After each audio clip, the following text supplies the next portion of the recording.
कभी अयोध्या तो कभी मथुरा। आखिरकार बीजेपी की ओर से ये साफ हो ही गया कि योगी आदित्यनाथ गोरखपुर से ही चुनाव लड़ेंगे। बीजेपी ने यूपी चुनाव के लिए उम्मीदवारों की पहली लिस्ट जारी कर दी है। लगातार गोदी मीडिया में ये खबरें चल रही थी कि योगी आदित्यनाथ इस बार गोरखपुर से नहीं बल्कि अयोध्या या मथुरा से चुनाव लड़ेंगे। अखिलेश यादव ने योगी आदित्यनाथ के गोरखपुर जाने पर बधाई तक दे डाली। अखिलेश यादव ने तंज कसते हुए कहा कि जो कभी कहते थे कि मथुरा से चुनाव लड़ेंगे, कभी कहते थे प्रयागराज से, तो कभी देवबंद से चुनाव लड़ने की बात कहते थे। मुझे खुशी है कि भाजपा ने उन्हें घर भेज दिया है। उन्होंने कहा कि मुझे लगता है कि उन्हें घर पर ही रहना चाहिए। उन्हें घर जाने पर बहुत बहुत बधाई।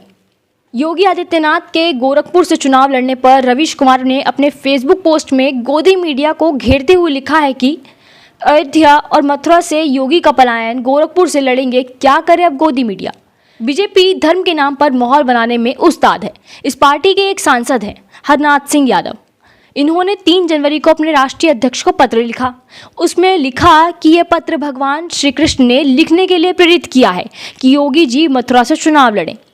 क्या अब हरनाथ सिंह यादव राज्यसभा से इस्तीफा दे देंगे या अपनी पार्टी से कि भगवान श्री कृष्ण ने पत्र लिखने के लिए प्रेरित किया और पार्टी ने नहीं माना? क्या उन्हें उस पार्टी को छोड़ नहीं देना चाहिए जहाँ इतनी मुश्किल से टाइम निकाल कर भगवान एक सांसद को प्रेरित करते हैं कि आप मुख्यमंत्री की पैरवी करें और पार्टी भगवान की प्रेरणा को ठुकरा देती है? आगे रवीश लिखते हैं, योगी आदित्यनाथ उसी गोरखपुर से चुनाव लड़े हैं जहाँ उनका गढ़ है। इसे जानने का कोई मतलब नहीं है कि ये उनका फैसला था या पार्टी का, लेकिन हरनाथ सिंह यादव बताएं कि उन्हें भगवान कृष्ण ने कब और कैसे प्रेरित किया। ये भी बताएं कि उनकी पार्टी ने भगवान श्री कृष्ण की प्रेरणा से लिखे पत्र का अनादर कर भगवान का अनादर किया है या आदर किया है। नौटंकी की भी हद होती है। चुनाव के लिए भगवान का भी इस्तेमाल करने लगते हैं। गोदी मीडिया के पास कोई टॉपिक नहीं था, कोई रिपोर्ट नहीं थी, तो वह बीजेपी के लिए क्या प्रोपेगेंडा करती? तो उसे कंटेंट की आपूर्ति कराई गई कि योगी अयोध्या से चुनाव लड़ सकते हैं। कहीं पर यह खबर सूत्र के रूप में तो कहीं पर अंतिम फैसले के रूप में चलवाई गई और छपवाई गई। इस तरह से अयोध्या के नाम पर गोदी चैनलों ने जनता को बेवकूफ़ बनाया। क्या सबके पास ये पुख्ता खबर थी कि योगी आदित्यनाथ अयोध्या से लड़ रहे थे? कुछ चैनलों ने प्रश्नवाचक चिन्ह लगाकर चालाकी का यह खेल खेला है। कई महीने से इस बात को लेकर बहस की गई है और जिसे अलग अलग तरीके से हवा दी गई है। जनवरी के पहले सप्ताह में जागरण और उजाला जैसे अखबार एक ही दिन पहले पन्ने पर छापते हैं। उजाला ने तो दबा दबा सा छापा, लेकिन जागरण ने भौंकता शीर्षक लगाया कि योगी अयोध्या से चुनाव लड़ेंगे। इस खबर में यह भी जोड़ा कि 80 बनाम 20% की लड़ाई का मतलब हिंदू बनाम मुस्लिम है। इस अखबार को आप सावधानी से पढ़ा कीजिए।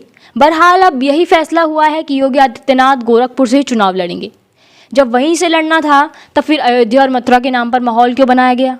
ये ठीक है कि बीजेपी चुनावी रेस में आगे है, लेकिन उसके पास माहौल बनाने के लिए भगवान के नाम पर झूठ बोलने के अलावा कुछ और क्यों नहीं है? 5 साल में जो भव्य विकास हुआ है उसकी तस्वीर पर बहस हो सकती थी। जिन चैनलों ने और अखबारों को करोड़ों रुपए के विज्ञापन मिले हैं, वहीं घूम घूम कर विकास की तस्वीर दिखा देते, वो क्यों नहीं दिखा पाए? अगर इतना ही विकास हुआ है तो उन दावों का क्या हुआ कि पार्टी जहां से कहेगी वहीं से चुनाव लड़ेगी? क्या बीजेपी अब एक एक सीट बचाने की लड़ाई में आ गई है? उत्तर प्रदेश का इतना विकास हुआ है कि 15 करोड़ लोगों को महीने में 2 बार मुफ्त राशन देना पड़ रहा है। 7 करोड़ से अधिक श्रम कार्ड बनवाए गए हैं, लेकिन 1.5 करोड़ कार्ड धारकों के खाते में 1000 रुपये डाले गए, जबकि राष्ट्रीय स्तर पर श्रम कार्ड बनाने वाले के खाते में कोई पैसा नहीं दिया गया है।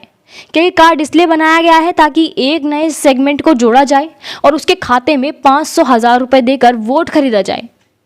यूपी में पिछले 5 महीनों में कई वर्गों के मानदेय और भत्ते बढ़ाए गए। लाखों नौकरियां देने का वादा किया गया। जनता के पैसे फूंक कर अखबारों में एक्सप्रेसवे और हाईवे विज्ञापन छापे गए। इसके बाद भी अयोध्या और मथुरा के नाम पर माहौल बनाने की कोशिश हुई। दरअसल अयोध्या से चुनाव लड़ने के नाम पर राम मंदिर जैसे जुड़े नए पुराने मुद्दे और दावों को सामने लाया गया। उन्हें जनता के बीच खपाया गया ताकि जनता को धर्म के नाम पर बेवकूफ़ बनाया जा सके। पता नहीं ये लोग भगवान के नाम पर झूठ बोलते हैं या विकास के नाम पर। गोदी मीडिया को समझ नहीं आ रहा होगा कि अब क्या करें। वे बेशरम है। वे अपने दर्शकों को ये भी याद नहीं दिलाएगा कि हम 5 महीने से अयोध्या के नाम पर माहौल बना रहे थे, लेकिन योगी जी पलायन कर गए, गोरखपुर से ही चुनाव लड़ रहे हैं। गोदी मीडिया बताए कि किस आधार पर यह माहौल बनाया जा रहा था। क्या अपने आप राम और कृष्ण का इस्तेमाल कर रहे थे या बीजेपी के इशारे पर कर रहा था? आखिर में रवीश लिखते हैं कि इस तरह से हिंदी अखबार और गोदी मीडिया के चैनल दर्शकों को बेवकूफ़ बना रहे हैं। गोदी मीडिया के एंकरों की वो क्लिप निकाल कर जरा देखिए कि किस तरह से माहौल बना रहे थे। इतनी मेहनत जनता के असली मुद्दों को लेकर करते तो हजारों लोगों की समस्या का समाधान हो गया होता। इस खेल को समझना जरूरी है। इन चैनलों ने यूपी और बिहार के राजनीतिक माहौल का सत्यानाश कर दिया है। योगी कहीं से भी चुनाव लड़ सकते हैं, लेकिन लड़ तो रहे हैं गोरखपुर से ही। खबरों में बने रहने के लिए फोरम 4 को सब्सक्राइब करें और नोटिफिकेशन पाने के लिए बेल आइकन दबाएं।